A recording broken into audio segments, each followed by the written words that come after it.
علامہ قال خیر امتی کرنی ثم الذین یلونہم ثم الذین یلونہ۔ حضرت عمران بن حسین رضی اللہ تعالیٰ عنہ حدیث پاک روایت فرماتے ہیں کہ حضور نبی کریم رؤوف الرحیم علیہ الصلاۃ والسلام نے ارشاد فرمایا، میری امت میں سے پہلا زمانہ بہترین زمانہ ہے، ثم الذین یلونہم، آپ علیہ الصلاۃ والسلام نے فرمایا اس کے بعد جو اس کے متصل زمانہ ہے وہ بہترین ہے، ثم الذین یلونہم، اور پھر اس کے بعد جو اس سے متصل زمانہ ہے وہ بہترین زمانہ ہے۔ یعنی پیارے آقا علیہ الصلاۃ والسلام نے فرمایا سب سے بہترین زمانہ وہ زمانہ ہے کہ جس زمانے کے اندر میں موجود ہوں، اور دوسرا زمانہ جو میرے زمانے کے ساتھ متصل ہے یعنی صحابہ کا زمانہ، اور اس کے ساتھ جو متصل ہے یعنی تابعین کا زمانہ۔ پیارے آقا علیہ الصلاۃ والسلام نے فرمایا یہ بہترین زمانے ہیں۔ ثم ان بعدکم قوما یشہدون ولا یستشہدون، پیارے آقا علیہ الصلاۃ والسلام نے فرمایا پھر اس کے بعد ایسی قوم آئے گی کہ جو گواہی دیں گے حالانکہ ان سے گواہی نہیں طلب کی جا رہی ہوگی، ان سے گواہی مانگی نہیں جا رہی ہوگی، وہ گواہی دیں گے، وَيَخُونُونَ، اور خیانت کریں گے، وَلَا يُؤْتَمَنُونَ، اور ان کے پاس امانت نہیں رکھی جائے گی، وَيَنْظُرُونَ وَلَا يَفُونَ، پیارے آقا علیہ الصلاۃ والسلام نے فرمایا منتیں مانیں گے لیکن منتوں کو پورا نہیں کریں گے، وَيَظْهَرُ فِيهِ السَّمْنُ، پیارے آقا علیہ الصلاۃ والسلام نے فرمایا ان کے اندر موٹاپا ظاہر ہوگا۔ یعنی پیارے آقا علیہ الصلاۃ والسلام نے فرمایا کہ ان تین زمانوں کے بعد پھر ایسے زمانے شروع ہو جائیں گے کہ جن کے اندر طرح طرح کے فتنے آئیں گے۔ پیارے آقا علیہ الصلاۃ والسلام نے فرمایا ایک فتنہ تو یہ ہوگا کہ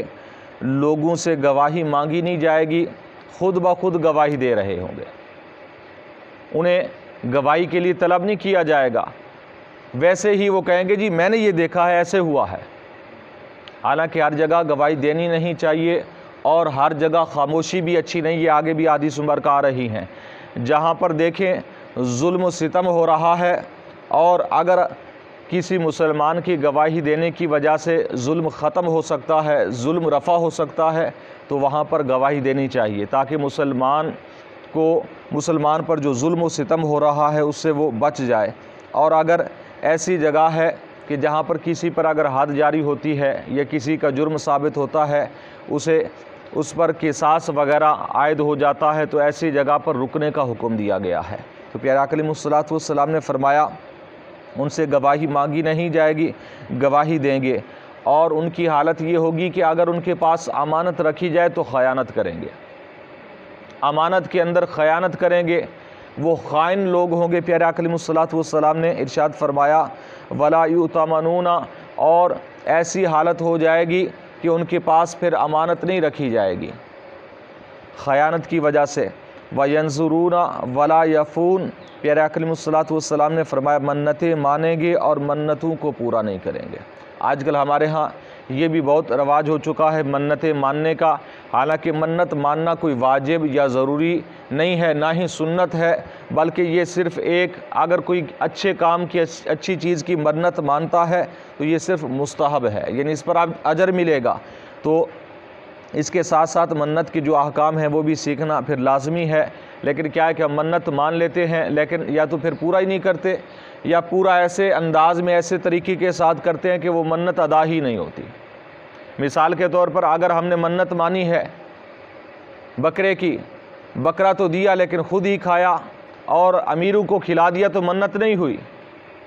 منت کا شرعی حکم یہ ہے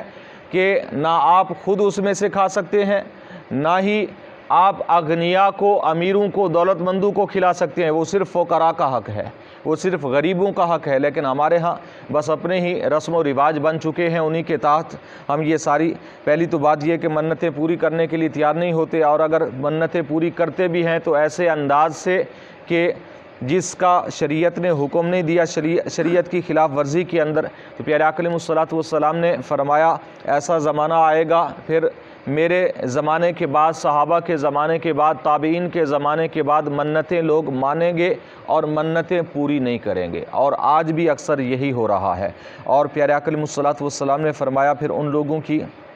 نشانیاں کیا ہوں گی؟ وَيَظْهَرُ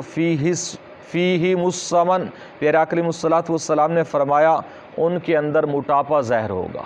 وہ لوگ موٹے ہو جائیں گے، یعنی ان کے حالات ایسے ہوں گے، اور ان کی یہ نشانی ہے، یہ علامت ہے کہ موٹاپا ان کے اندر ظاہر ہو جائے گا، زیادہ کھانے کی وجہ سے، دنیا کے اندر زیادہ نعمتیں استعمال کرنے کی وجہ سے موٹاپا ان میں ظاہر ہوگا۔ پیارے آقا علیہ الصلوۃ والسلام نے فرمایا یہ ایسی قوم ہوگی جو خائن ہوگی، منتیں پوری نہیں کرے گی، اور بے جا یہ شہادتیں دیں گی، جھوٹی گواہیاں دے گی، جھوٹی شہادتیں دینے کے لیے یہ سب سے آگے پہنچ جائیں گے۔ تو آج دیکھیں عدالتوں کے باہر جھوٹے گواہ مل جاتے ہیں، اور آپ کچھ پیسے دے، چند ٹکوں کی خاطر وہ اپنا ایمان بیچ دیتے ہیں۔ ہر عدالت کے باہر بیٹھے ہوتے ہیں جو جھوٹی گواہی دینے کے لیے، جنہیں کوئی واقعات کا، حقیقت کا پتہ ہی نہیں ہوتا، جس نے بلایا اور چند پیسے دے دیے اسی کے مطابق انہوں نے گواہی دے دی۔ اس کے علاوہ بھی ہمارے معاشرے کے اندر ایسا ہے کہ اگر